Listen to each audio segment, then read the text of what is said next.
Harry Potter, The Chamber of Secrets, Chapter 14, Cornelius Fudge. Harry, Ron and Hermione had always known that Hagrid had an unfortunate liking for large and monstrous creatures.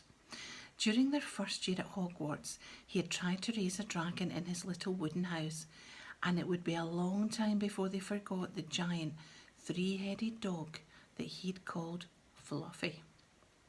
As if, as a boy, Hagrid had heard that a monster was hidden somewhere in the castle, Harry was sure he'd have gone to any lengths for a glimpse at it. He'd probably thought it was a shame that the monster had been cooped up for so long and thought it deserved the chance to stretch its many legs. Harry could just imagine the 13-year-old Hagrid trying to fit a lead and collar on it, but he was equally certain that Hagrid would never have meant to kill anyone. Harry half wished he hadn't found out how to work Riddle's diary. Again and again, Ron and Hermione made him recount what he'd seen, until he was heartily sick of telling them and sick of the long circular conversations that followed. Riddle might have got the wrong person, said Hermione. Maybe it was some other monster that was attacking people. How many monsters do you think this place can hold? Ron asked dully. We always knew Hagrid had been expelled, said Harry miserably, and the attacks must have stopped after Hagrid was kicked out. Otherwise, Riddle wouldn't have got his award. Ron tried a different tack. Riddle does sound like Percy, who asked him to grass on Hagrid anyway. But the monster had killed someone, Ron, said Hermione.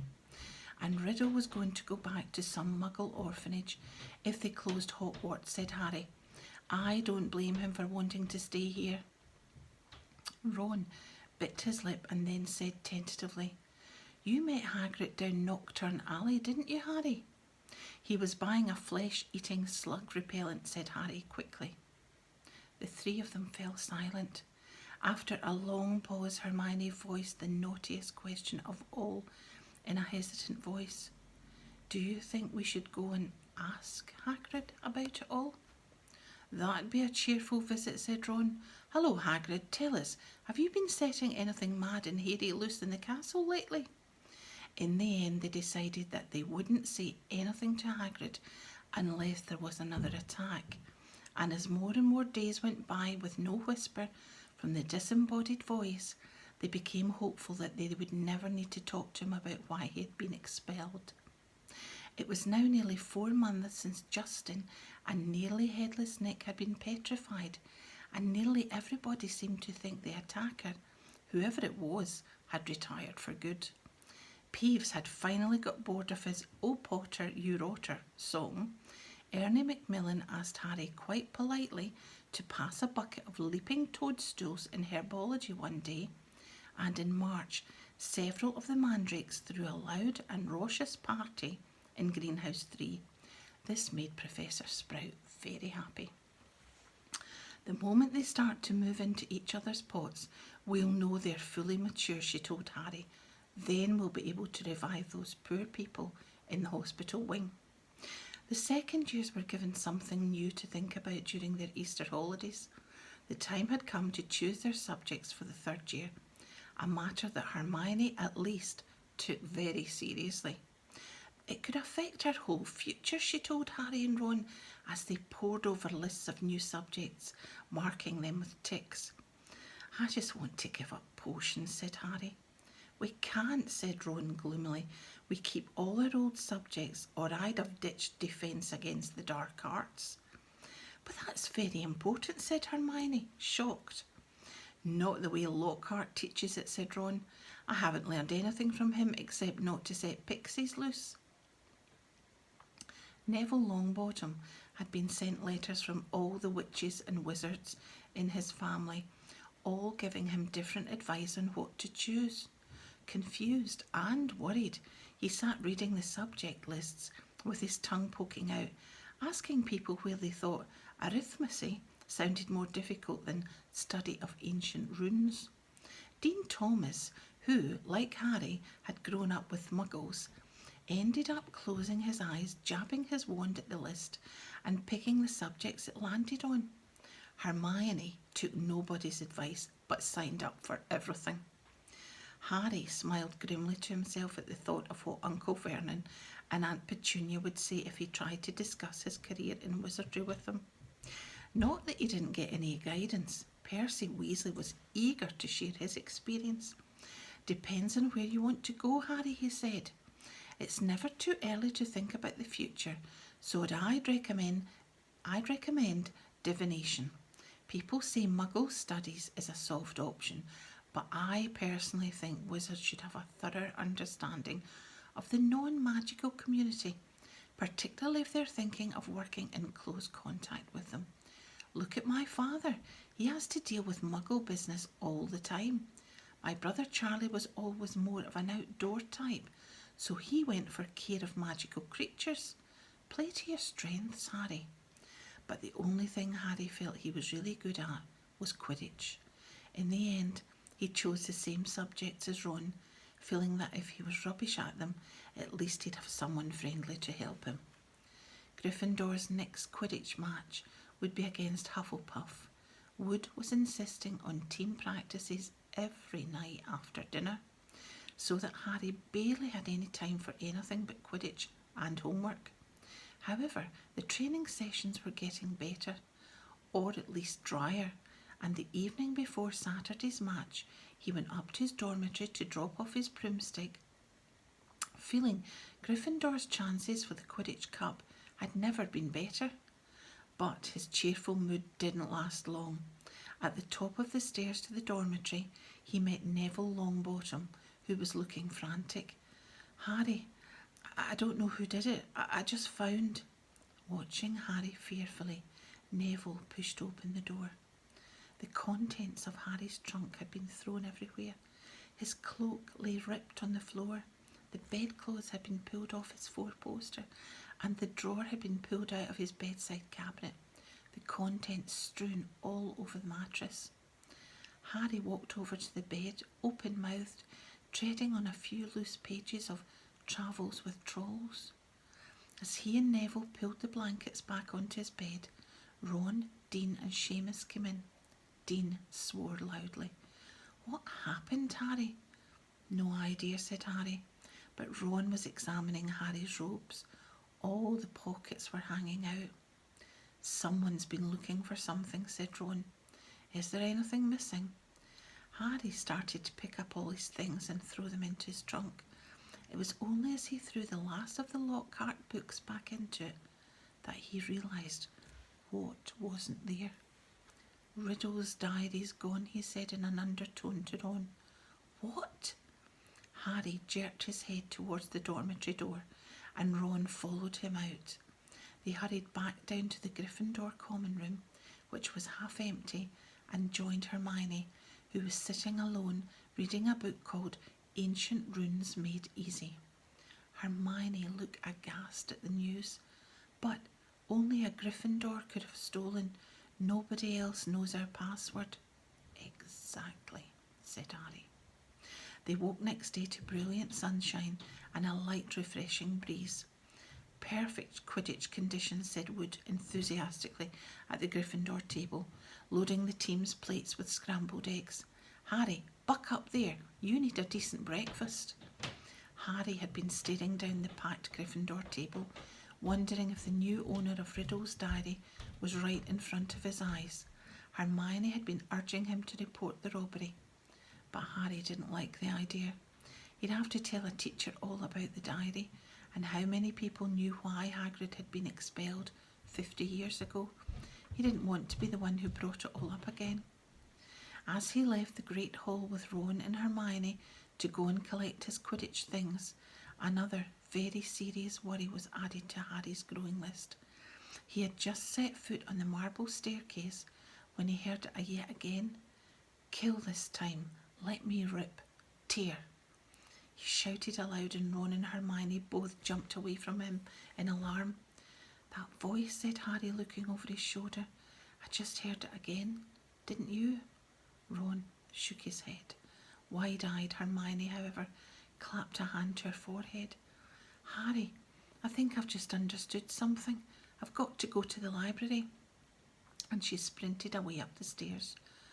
What does she understand? Said Harry, distractedly, still looking around, trying to tell where the voice had come from.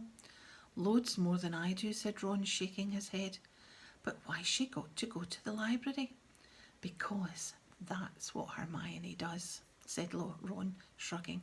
When in doubt, go to the library.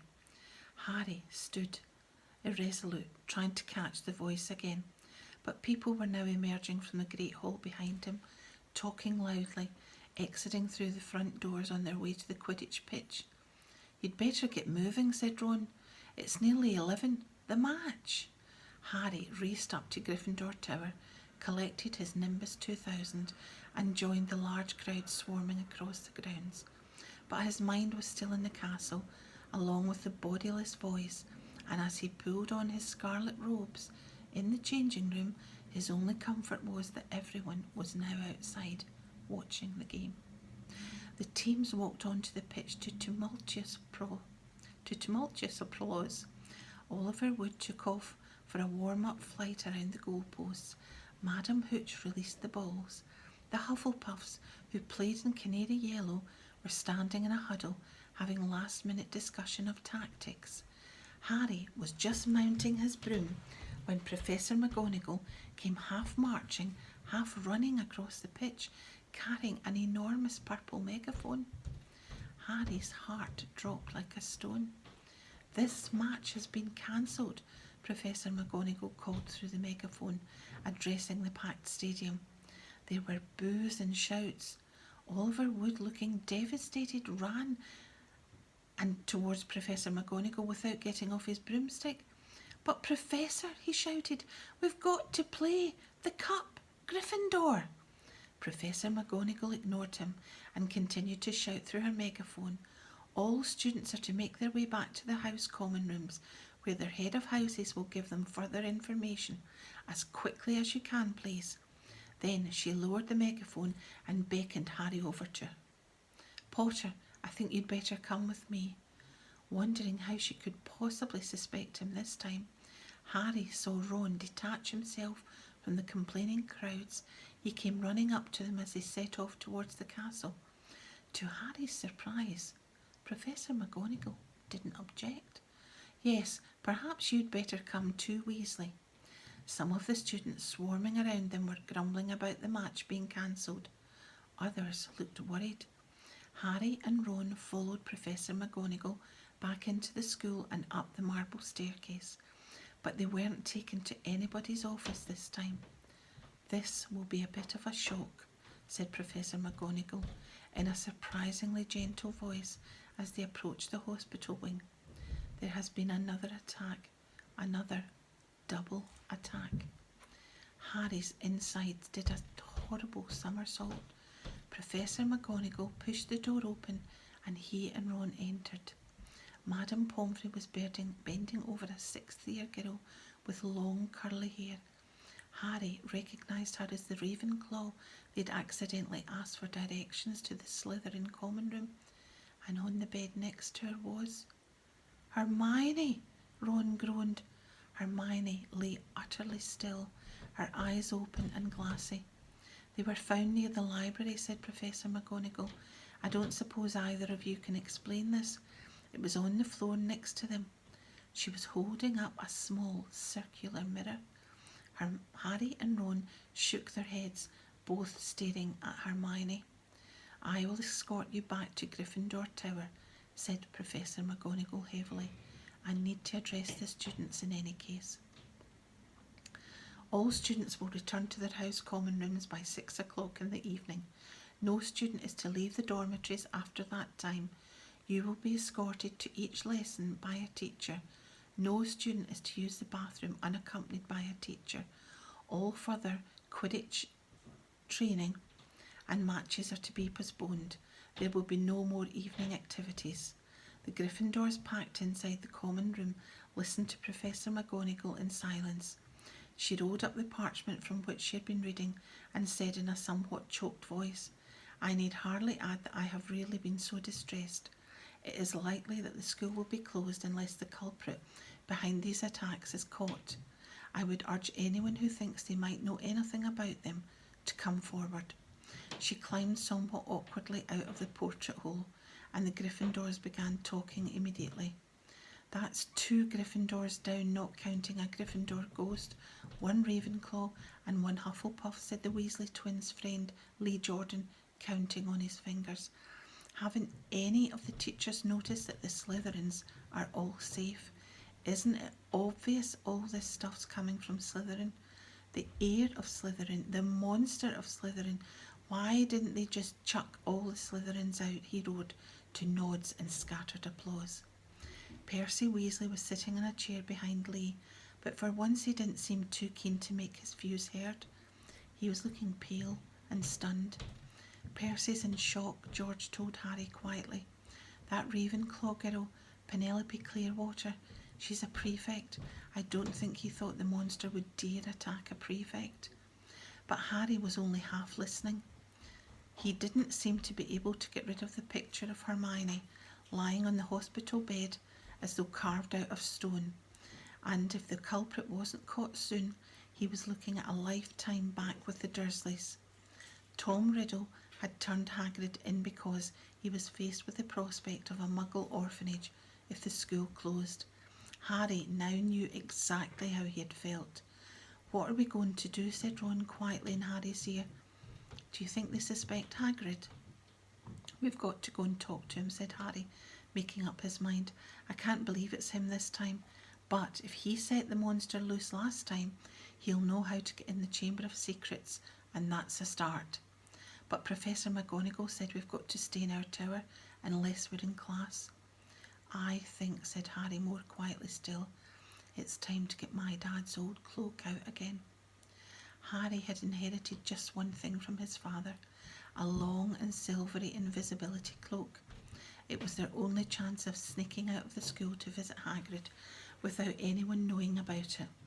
They went to bed at the usual time, waited until Neville, Dean and Seamus had stopped discussing the Chamber of Secrets and finally fallen asleep, then got up, dressed again, and threw the cloak over themselves. The journey through the dark and deserted castle corridors wasn't enjoyable. Harry, who had wandered the castle at night several times before, had never seen it so crowded after the sunset. Teachers, prefects and ghosts were marching the corridors in pairs, staring around for any unusual activity. Their invisibility cloak didn't stop them making any noise, and there was a particularly tense moment when Ron stubbed his toe only yards from the spot where Snape was standing guard. Thankfully, Snape sneezed at almost exactly the moment Ron swore. It was with relief they reached the oak front doors and eased them open. It was a clear, starry night. They hurried towards the lighted windows of Hagrid's house and pulled off the clock only when they were right outside the front door. Seconds after they had knocked, Hagrid flung it open. They found themselves face to face with him, aiming a crossbow at him. Fang, the boarhound, barking loudly behind him. "Oh," he said, lowering the weapon and staring at them. "What are you two doing here?" "What's that for?" said Harry, pointing at the crossbow as they stepped inside. Nothing, Hagrid muttered. "I've been expecting. Doesn't matter. Sit down. I'll make tea." He hardly seemed to know what he was doing. He nearly extinguished the fire, spilling water from the kettle on it, and then smashed the teapot with a nervous jerk of his massive hand. "Are you okay, Hagrid?" said Harry. "Did you hear about Hermione?" "Oh, I heard all right," said Hagrid, a slight break in his voice. He kept glancing nervously at the windows. He poured them both large mugs of boiling water. He'd forgotten to add the tea bags, and was just putting a slab of fruitcake on a plate when there was a loud knock on the door. Hagrid dropped the fruitcake. Harry and Ron exchanged panic-stricken looks, then threw the invisibility cloak back over themselves and retreated into a corner. Hagrid checked that they were hidden, seized his crossbow, and flung open his door once more. "Good evening, Hagrid." It was Dumbledore. He entered looking deadly serious and was followed by a second, very odd-looking man. The stranger was a short, portly man with rumpled grey hair and an anxious expression. He was wearing a strange mixture of clothes, a pinstripe suit, a scarlet tie, a long black cloak, and pointed purple boots. Under his arm he carried a lime green bowler. That's Dad's boss, Ron breathed. Cornelius Fudge, the Minister of Magic. Harry elbowed Ron hard to make him shut up. Hagrid had gone pale and sweaty. He dropped into one of his chairs and looked from Dumbledore to Cornelius Fudge. Bad business, Hagrid, said Fudge in rather clipped tones. Very bad business. Had to come. 4 attacks on Muggleborns. Things have gone far enough. Ministry's got to act. I never, said Hagrid, looking imploringly at Dumbledore. You know I never, Professor Dumbledore, sir. I want it understood, Cornelius, that Hagrid has my full confidence, said Dumbledore, frowning at Fudge. Look, Albus, said Fudge uncomfortably. Hagrid's record's against him. Ministry's got to do something.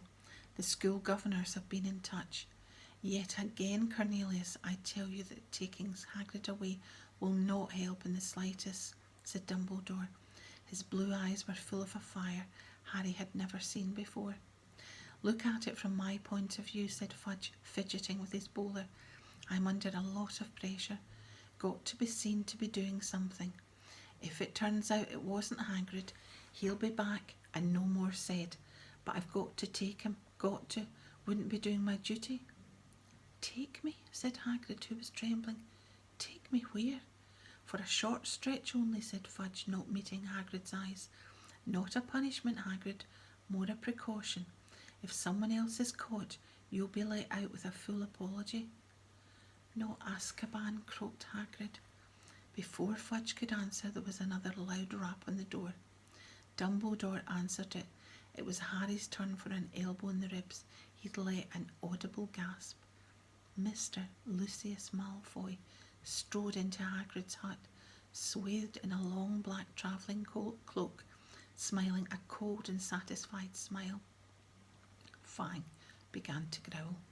Already here, Fudge, he said approvingly. Good, good. What are you doing here, said Hagrid furiously. Get out of my house.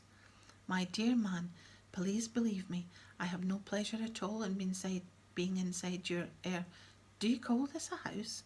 Said Lucius Malfoy, sneering as he looked around the small cabin. I simply called at the school and was told that the headmaster was here. And what exactly do you want with me, Lucius? Said Dumbledore. He spoke politely, but the fire was still blazing in his blue eyes. Dreadful thing, Dumbledore, said Mr. Malfoy lazily, taking out a long roll of parchment. But the governors feel it's time for you to step aside. This is an order of suspension. You'll find all 12 signatures on it. I'm afraid we feel you're losing your touch. How many attacks have there been now?